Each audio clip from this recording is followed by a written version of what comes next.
제 이름은 한효석이라고 하고요.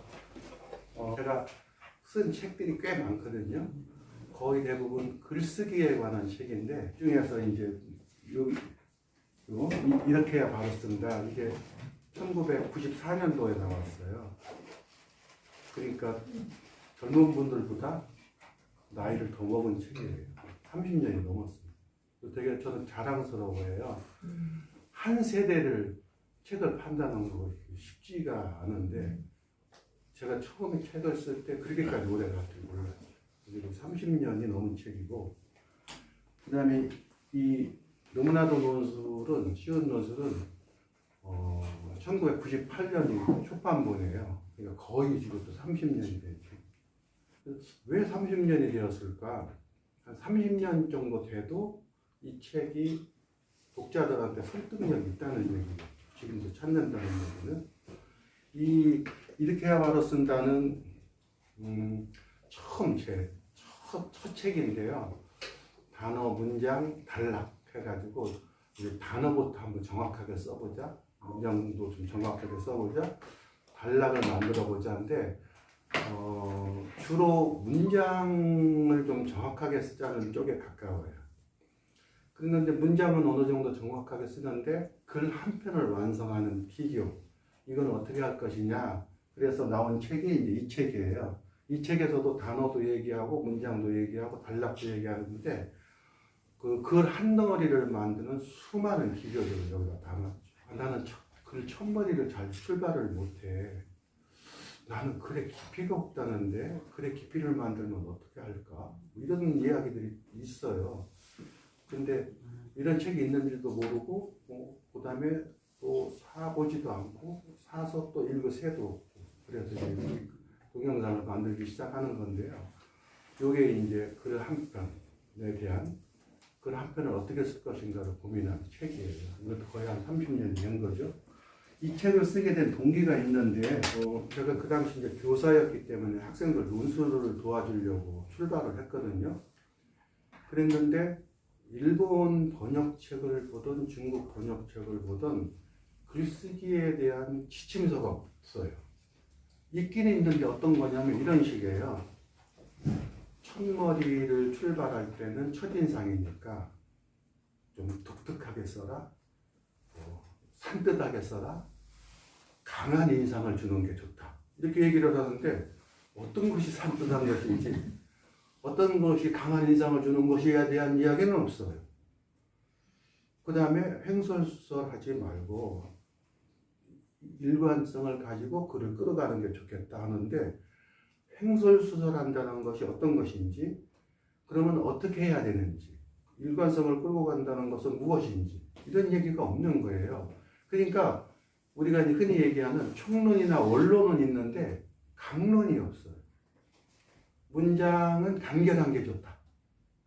누구나 다 동의하는 명제거든요. 그러면 간결한 게 좋다를 한번 구체적으로 얘기를 해보세요. 저는 얘기를 해요. 30자 안팎이면 좋겠다. 양보를 해도 40자가 넘지 않았으면 좋겠다.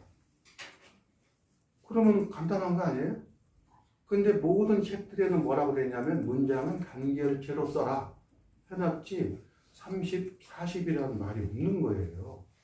그러니까 채점하다가 너는 문장이 장황해 그러면은 에이 뭘 장황해요 라고 할 테고, 이게 안 장황하니?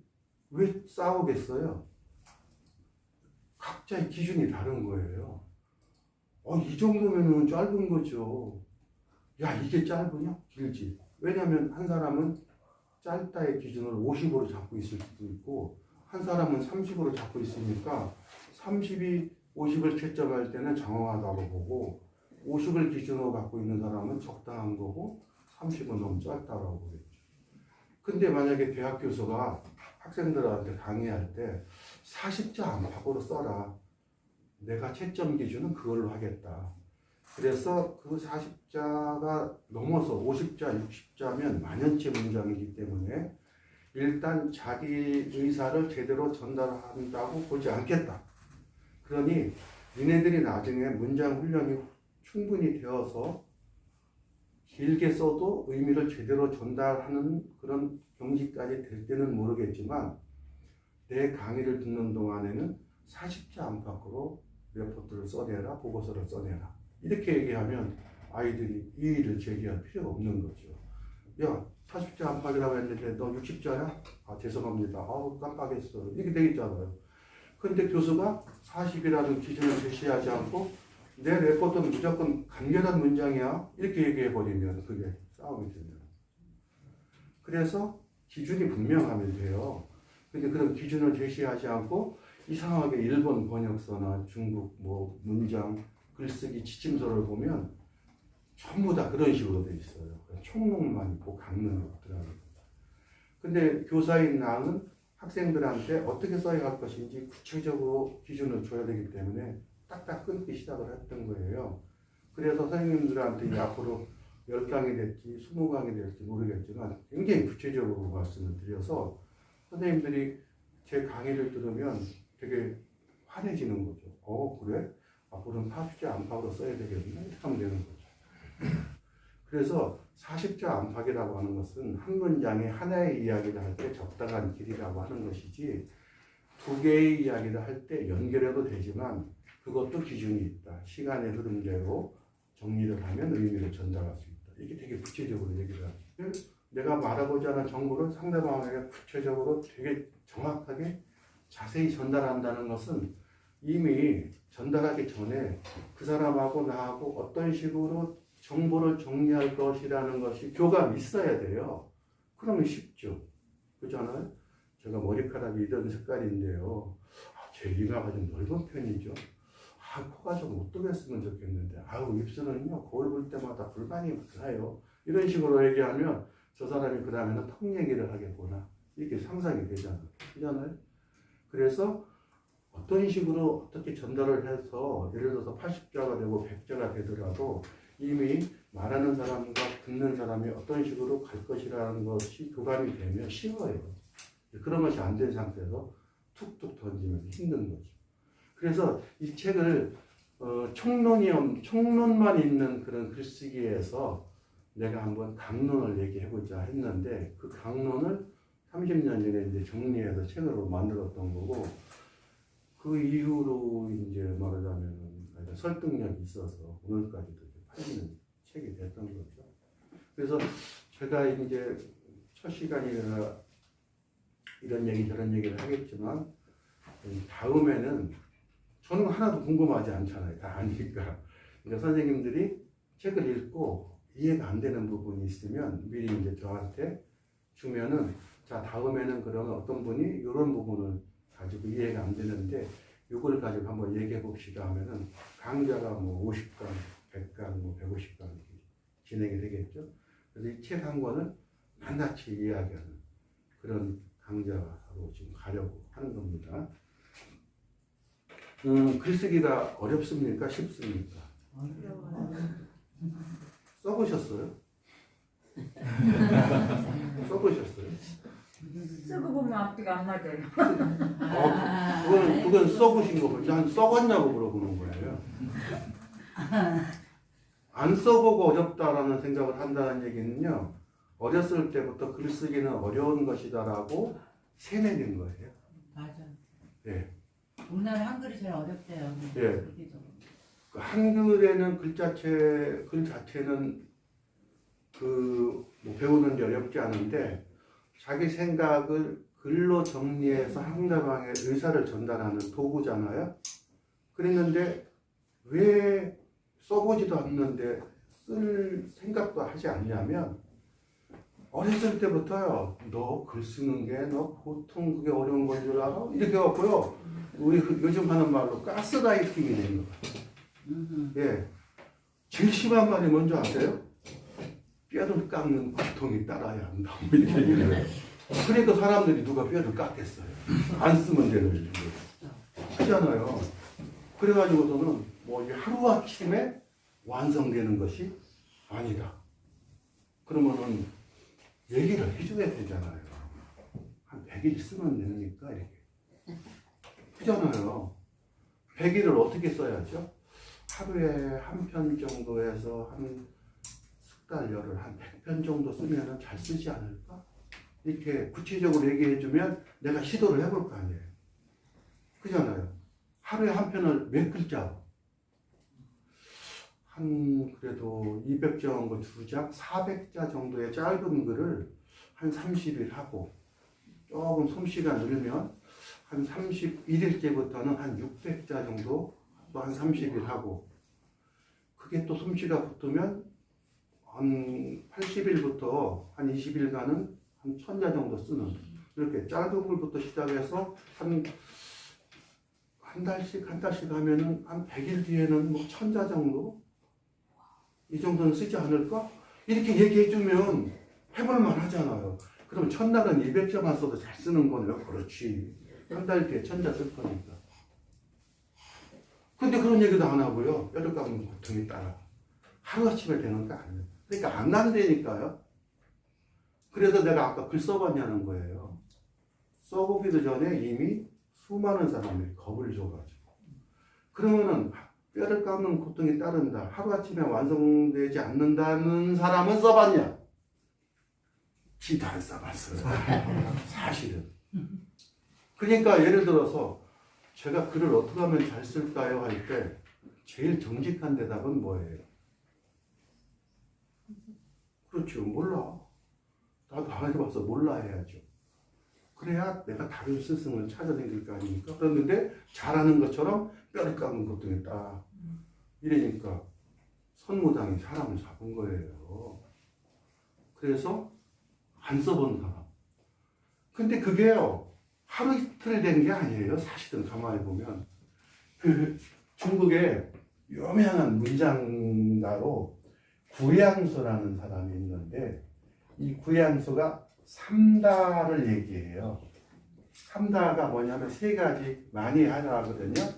많이 읽고 많이 쓰고 이런저런 생각을 많이 해라. 뭐 다독, 다작, 다상량 이렇게 얘기를 합니다. 많이 읽고 쓰고 많은 생각들을 하다 보면 글솜씨가 늘게 돼 있다 이렇게 얘기했어요. 구양수가 이렇게 얘기를 했어요. 구양수가 제대로 일러준 걸까요? 중국에서 유명한 글쓰기 선생님이야. 근데 누가 가갖고 구양수님 저 어떻게 하면 글을 잘 쓸까요? 이렇게 했더니요. 처음에는요. 넌 이렇게 쓰는 거 보니까 여기를 좀 더 보강을 해. 에이 이렇게 쓰면 설득력이 있겠네 했는데 공짜야. 그러니까 이놈 저놈이 막 물어봐. 바빠 죽겠는데 내가 여기저기 뭐 강의 등록했는데 돈도 한 번 안 주면서 그러니까 뭐라고 해요 그랬어요. 많이 써봤나 이 얘기 된 거예요. 많이 써봤는데요. 그러면 덜 쓴 거지 마. 그렇게 많이 썼는데도 솜씨가 안 늘어서 덜 쓴 걸 더 써봤나. 더 읽어 많이 읽어. 그리고 이런저런 생각을 많이 하다 보면 다 나오게 돼 있어. 그러니까 구양수도 바쁜데 이놈저놈 자꾸 물어보니까 많이 읽고 많이 쓰고 많이 생각하다 보면 늘게 돼 있어 한 거야. 무책임한 말이에요. 그잖아요. 그러니까 옛날부터 어떤 상대방의 스펙이나 그 다음에 역량을 전수받으려면 회의를 지르고 해야 돼요. 그래야 야 여기 조금 더 보강해 밑줄 빨간 줄 딱 쳐주고 여기 이런 말은 상대방이 못 알아듣는 단어잖아. 좀 더 쉬운 단어로 바꿀 수 없어? 이렇게 하면 금방 늘어. 그래서 많이 쓴다, 많이 읽는다 아무 소용 없습니다. 저는 그 고등학교 학생들 논술글을 할 때 이렇게 얘기를 했어요. 하루아침에 되는 거.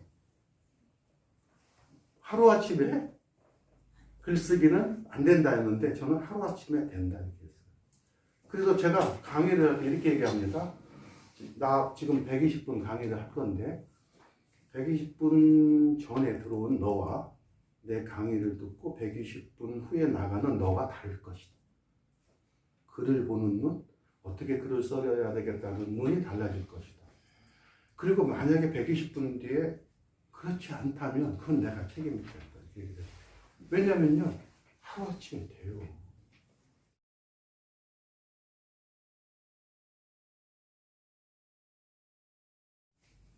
글을 못 쓴다의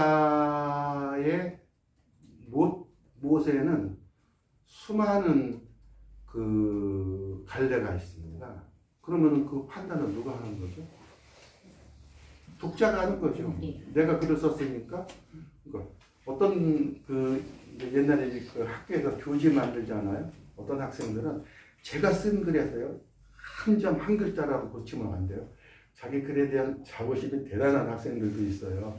근데 그런 학생들은 소수고 거의 대부분 자기가 글을 못 쓴다 그래요. 왜냐하면 그런 얘기를 들었기 때문에. 왜 못 쓰니? 남들이 네 글을 읽고 뭐라고 하니? 그러면은 이런 얘기를 해요. 뭔 말을 하는지 모르겠대요. 이렇게.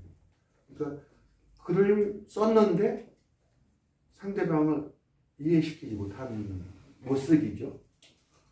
사실 쓰레서 썼는데요. 뭐 쓸거리가 없어요. 쓸거리를 못 찾는다. 저는 쓰긴 썼는데요.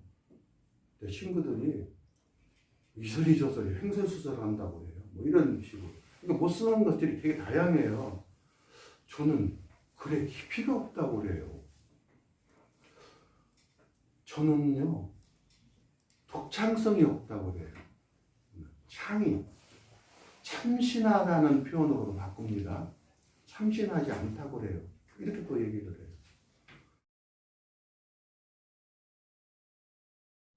글이 있으면 형식이 있고 내용 둘로만 나눠볼까요? 내용의 창이 우리 사회는 굉장히 진전되긴 했지만 아직도 여자들은 손해보는 게 많아. 그래서 양성평등에 대해서 쓸 거야. 좀 남녀가 같이 사는 사회에서 기회도 똑같이 주고 그 다음에 또 할 수 있는 여러 가지 가능성에 대한 배려도 좀 해줘야 할 것 같고 쓰려고 해요. 내용 독창적이에요. 양성을 좀 평등한 기회를 주고 배려해야 한다. 독창적이냐고. 아니죠. 보편적이죠. 조선시대 같으면 아니 어떻게 그런 얘기를 하는데 조선시대의 가치관으로는 양성이 평등해야 한다라고 했으면 굉장히 독창적을 지나서 또 뚫려가서 참수될 만한 그런 가치관을 얘기하고 있는 거예요. 그잖아요. 굉장히 독창적이에요. 그래서 선생님들 글 쓰는데 양성 평등에 대해서 글 쓰겠습니다. 뭘 쓰지? 너무나 당연한 얘기가 돼버렸어요. 그잖아요. 그러니까 쓸거리가 없다고 생각을 하는 거예요. 뻔한 얘기죠. 그죠? 그래서 내용의 독창 지금 있을 수 있을까요? 남들이 다 예스 할 때 난 노 할 거야. 그래서 남들은 다 양성은 평등해야 한다는데 저쪽에 앉은 분이 왜 평등해야지? 남성이 더 존중받아야지. 이렇게 하면요 되게 독창적이네요. 근데 미친놈이죠. 미친놈. 그러잖아요. 그래서 독창에 대한 강박을 버리라는 거예요. 지금 사회에서 선생님들이 무슨 얘기를 하든지 간에 독창적인 수가 없어요. 예수는 2000년 동안 인류 사회에 쓰임새가 있는 사람이에요. 그러니까 2000년 전에 예수는 얼마나 독창적이었겠어요. 그렇잖아요? 그러니까 그게 독창이죠. 그러면은 우리가 지금 4대 성인이라고 하는데 예수도 있고 뭐 석가모니 그 다음에 공자맹자 하는데요. 왜 그 뒤로는 4대 성인이 또 없을까요? 지금 초등학생이 가지고 있는 정보량이요. 2000년에 예수가 가지고 있던 정보량보다도 훨씬 많습니다. 밤낮 없이 유튜브를 들여다보고 그래서. 그런데도 예수를 뛰어넘는 성인이 지금 탄생하지 않아요. 2000년 전에 예수, 석가모니, 공자맹자가 다 독창적으로 그냥 얘기를 해버린 거예요. 그래서 그 뒤로는요, 그 예수나 석가모니를 뛰어넘는 독창적인 발언을 할 수 있는 사람이 없어요. 그 사람들이 다 해버려가지고. 그래서 제가요, 언젠가 한번 스님한테 그랬어요. 저리 앉아서 밤낮없이 목탁을 때리면서 뭔 생각을 하세요? 아무 생각 없어. 아니 그러면 뭐 하시는 거예요? 그분들이 너무 좋은 얘기를 일찌감치 다 해버리는 거야. 내가 할 말이 없어. 그럼 지금 우리는 뭐가 문제일까요? 그분들이 한 얘기를 실천하는 것이 뒤에 오는 사람들의 남은 과제지 이렇게 얘기를 하더라는 거예요. 그래서 제가 무릎을 탁 쳤어요. 아, 저 스님 대단한 스님. 그래서 우리 인류에게는 예수나 부처의 가르침을 실천할 수 있는 과제만 남아있는 것이지 독창적인 이야기를 할 수가 없어요. 그잖아요. 그러니까 선생님들 내용의 독창성도 없고 형식의 독창성은 어떨까요? 형식의 독창성. 글을 시작을 하고 마무리하는 글 한 편. 형식의 독창성. 예를 들어서 서론 본론 결론이라고 할까요? 출발하는 부분이 있고 충분히 이야기를 정리를 하고 자 알아들으셨죠? 충분히 이해하셨죠? 그럼 이제 마무리합니다 해갖고 서론 본론 결론이 잡았어요. 그럼 선생님 저는요 인류가 만들어낸 그 글의 구조를 해서 그렇게 간단하면서 명료한 구조를 찾아볼 수가 없더라고요. 선생님들이 그 형식 말고 다른 게 뭐가 있었겠어요? 예를 들어서 기승전결. 그것도 기, 출발이 있고 결이 있고 본론이라는 이야기를 승과 전으로 나눈 것 뿐이에요. 그죠? 5단계도 마찬가지예요. 앞에 출발이 있고 마지막 마무리가 있는데 아까 얘기한 본론이라는 것을 3개로 또 나눠놓은 것 뿐입니다. 그래서 형식이라고 하는 것은 출발과 그다음에 충분히 논의하는 몸뚱이와 그리고 마무리하는 그 끝부분 이 3개의 형식이 가장 효율적이에요. 자기의 생각을 상대방에게 전달할 때 형식의 파괴가 독창입니다. 그죠? 그럼 어떻게 하실래요? 저는요 말하고자 하는 거를 제일 먼저 쓸 거예요. 이제 쉽게 얘기하면 결론을 앞에다 내놓는 거예요. 그리고 충분히 논의하고요. 제일 끄트머리 가서 이 글을 쓰게 된 동기를 끝에 가서 얘기를 해요. 오? 그러니까 그건 뭐예요? 토치죠, 토치. 뒤집었다. 이렇게 할 걸 저 사람은 이렇게 했구나 해갖고 뒤집은 것 뿐이에요. 그죠? 독창. 그 정도 독창. 그렇게 시작과 논의와 마무리라는 그 세 덩어리를 이렇게 저렇게 뒤집을 수는 있는데 아까도 말씀드렸지만 머리에서부터 얼굴 이렇게 내려가는 구조가 굉장히 효율적인데 굳이 뒤집어서 해야 할까? 이런 생각을 하는 거죠. 그래서 형식의 독창도 사실은 그래서는 쉽지 않은 겁니다. 어려워요. 이미 어떤 식으로 가면 효율적이라는 구조가 있는데 그걸 뒤집을 필요는 없는 거죠. 글은 사실은 써본 적도 없으면서 우리가 너무 무서워했던 것이 아닌가 그런 거 하고요. 그 다음에 알고 보면 글의 기준이 명확하면 하루아침에 해결될 수 있는 그 내 글버릇들이 있더라는 거죠. 내 못된 글버릇들은 하루아침에 해결되는 간단한 것들이라는 것이에요. 그 다음에 그 형식이나 내용이 글의 독창을 해야 한다는 강박 때문에 글을 못 쓰는 사람들이 많은데 그런 강박은 버리고 그냥 남들이 하는 뻔한 이야기를 내가 나 나름대로 어떻게 정리할까 하는 것이 오늘날의 글쓰기다. 이런 얘기를 하는 겁니다.